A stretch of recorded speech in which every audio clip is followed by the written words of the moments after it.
Chapter 1 The King. The story of the Mahabharata begins with a king named Shantanu. One day, the king was in the forest walking near the river Ganga when he saw a beautiful woman walk out of the water. The king was mesmerized and instantly fell deep in love with the mysterious woman. The king inquired as to the woman's identity. "Why do you want to know?" asked the woman. "I am the king of Hastinapur," said Shantanu, "and I have fallen madly in love with you and wish to marry you." "I will accept your proposal, dear king, but only if you accept my two conditions," said the mysterious woman. The king was entranced. "Name your conditions, dear lady, and I will gladly accept them." "The first condition is, never ask who I am or where I come from. The second condition, you may observe my actions, but you shall never intervene. The day you break any of these two conditions, I will leave you," said the woman. The king was stunned by these requests, but his mind was overtaken with desire, and he readily agreed. The king and the woman returned to the palace and were married. Chapter 2 The Queen. After some time, the queen gave birth to a son. The king was overjoyed at the news. He rushed to the chamber to greet the queen. However, he was confused when he saw her carry the baby towards the river. When the queen got to the river, she put the baby into the water and watched it wash away in the current. The king was horrified. He wanted to shout out, but he remembered his promise to the queen, to only observe but never intervene in any of her actions. He was dumbfounded. The queen returned to the palace, and life went on. Some time later, the queen gave birth to a second son. The king had forgotten the tragedy of the first son, and was again overjoyed at the birth of his new son. But again, as he went to her chambers, he saw the queen carry the child towards the river, set it down in the water, and let it wash away. Again the king was horrified and heartbroken. But again he could say or do nothing due to his promise. This continued for a further 5 times over the years. Each time a son was born, the queen carried the child to the river and let the baby be washed away by the current. Finally, an 8th son was born. Once again, the queen carried the son towards the river, but this time the king could stand it no longer. "Stop!" he shouted. "Stop! I won't let you do this again." The queen stopped and looked at the king. "But you promised." The king looked at her in anguish. "I don't care. I can't take it anymore. I have watched 7 of my sons die. I will not let you kill this child." The queen smiled and said, "Very well, dear king. As per our agreement, I must now leave you. However, before I do, I will reveal to you my secret. I am Ganga, the river goddess. The 8 children born to you are 8 angels of heaven. They once offended a great sage. In retaliation, the sage cursed them to be born as human and suffer the pain and miseries of a human life. 7 of the angels repented and begged for mercy. Taking pity on them, the sage reduced his curse so that their lives as humans will be short-lived. The 8th angel, however, stood defiant, and as such, he was cursed to live a long and painful life in this mortal world. This is that 8th angel. I will take him with me to the heavens and train him so that he develops the skills and temperament to bear the burdens of the life ahead of him. I will return him to you when his training is complete." Ganga then vanished with the child. The king stood for a long while at the river in shock, and then returned to the palace, deeply saddened. Chapter 3 The 8th Son. Some years after the queen and his son left, Shantanu was walking along the river Ganga. He would often return to the river to reminisce about his lost queen and son, and think about the tragedy of his 7 sons that were drowned in the river. He had lived the previous years filled with great sadness.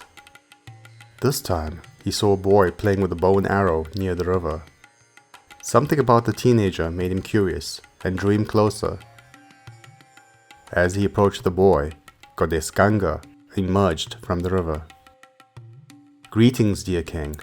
As per my promise, the time has come to return your son to you. He has completed his training. Over the years, I have taken him to many different realms and great teachers. He has learned the duties of kings and political science. He has been taught ancient religious scriptures, as well as mental and spiritual sciences. He has knowledge of the duties of priests, and has been trained in advanced warfare. He has also been gifted with celestial weapons from the king of the gods. I have named him Devavata." Ganga then looked at the boy. "Go to your father, my son, and bring him joy." Ganga then disappeared, her duties completed. Shantanu was overjoyed to have his son and heir back. Over the years, his son proved his wisdom and valor many times. He single-handedly defeated an invading army and was loved by all in the kingdom. Shantanu was immensely proud of his son, but he still missed Ganga and suffered from a lonely heart. Chapter 4. Bhishma. One day, King Shantanu saw a beautiful woman on the river Ganga. He was lonely for many years, and he longed for a companion. The woman, Satyavati, was the daughter of a fisherman king. Shantanu asked the king for her hand in marriage. The fisherman king was a shrewd negotiator. "I will allow the marriage, dear king, but only if my daughter's sons become the next in line for the throne." Shantanu was shocked at the request. "But Devavata is the crown prince of Hastinapur. I will not change this," replied Shantanu. "Then, unfortunately, I cannot allow the marriage," said the fisherman king. Shantanu had blindly accepted conditions for marriage previously, and it had cost him his 7 sons. This time he would not be so reckless in matters of the heart. He refused the request and returned to his palace deeply saddened. Devavata noticed his father's sadness and inquired with the council as to the reason. When he found out about the woman his father had met, he went to the fisherman king to speak to him directly. "My father is in love with your daughter. Please allow the marriage," said Devavata. "As long as you are the crown prince, then my daughter's sons will have no chance at the throne," said the fisherman king. "Then I will give up my right as crown prince," said Devavata. "There is nothing I will not do to bring joy to my father." "But in the future, your sons will also have a claim to the throne," said the fisherman king, "and this will cause problems for my grandchildren." Devavata then took a solemn vow. "In that case, in addition to giving up my right to the throne, I will also promise to never marry and to remain celibate for all of my life." In response to Devavata's words, the heavens opened up and showered flowers upon him. He was given the name Bhishma, the one who took a terrible vow. With the consent of the fisherman king, Bhishma took Satyavati to his father on a chariot and informed his father about his promise. Shantanu was devastated upon hearing about the severity of his son's vow. Shantanu was granted the power to give his son a special gift in return for his action. Bhishma was granted the ability to choose the time and place of his death, effectively making him almost immortal. Shantanu and Satyavati soon married, and 2 sons were born. Chapter 5. The 3 Princesses. When King Shantanu passed on, as per their agreement, the sons he had with Satyavati became the next in line to the throne. Their firstborn son was appointed the new king of Hastinapur. However, the new king died in battle before he produced any heirs. Their second son was then appointed king. However, he was still a child, so Bhishma acted as his regent. When the king came of age, Satyavati and Bhishma decided to get him married, so that he could produce heirs. The king of Kashi was having a groom-choosing contest for his daughters. He had invited all the eligible kings and princes. However, due to a past dispute, the king of Hastinapur was not invited.